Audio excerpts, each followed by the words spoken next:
ആർത്തവാവധി നിർബന്ധമാക്കിയാൽ സ്ത്രീകളുടെ തൊഴിലവസരങ്ങളെ പ്രതികൂലമായി ബാധിക്കുമെന്ന് സുപ്രീം കോടതി. ഇത്തരമൊരു നിയമം നിലവിൽ വന്നാൽ തൊഴിലുടമകൾ സ്ത്രീകളെ ജോലിക്കെടുക്കാൻ വിമുഖത കാണിക്കുമെന്നാണ് കോടതി നിരീക്ഷിക്കുന്നത്.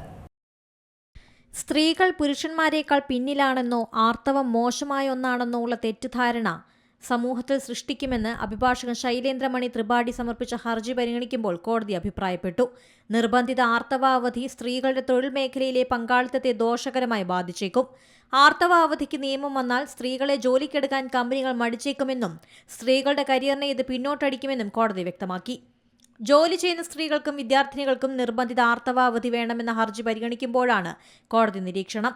സ്ത്രീകൾ ദുർബലരാണെന്ന തെറ്റായ ധാരണ സൃഷ്ടിക്കാൻ ഇത്തരം ഹർജികൾ കാരണമായേക്കാമെന്നും ബെഞ്ച് നിരീക്ഷിച്ചു. സ്ത്രീകൾക്ക് ശമ്പളത്തോടുകൂടി അവധി നൽകേണ്ടി വരുമ്പോൾ തൊഴിലുടമകൾ നേരിടേണ്ടി വരുന്ന സാമ്പത്തിക ഭാരത്തെക്കുറിച്ചും കോടതി സൂചിപ്പിച്ചു.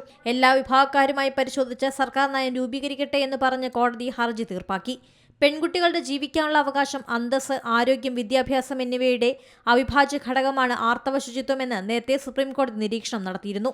സൗജന്യ സാനിറ്ററി നാപ്കിനുകൾ, വൃത്തിയുള്ള ശുചിമുറികൾ, ആർത്തവാരോഗ്യത്തെക്കുറിച്ചുള്ള ബോധവൽക്കരണം എന്നിവ ഉറപ്പാക്കാൻ എല്ലാ സർക്കാരുകൾക്കും കോടതി കർശന നിർദ്ദേശം നൽകിയിട്ടുണ്ട്.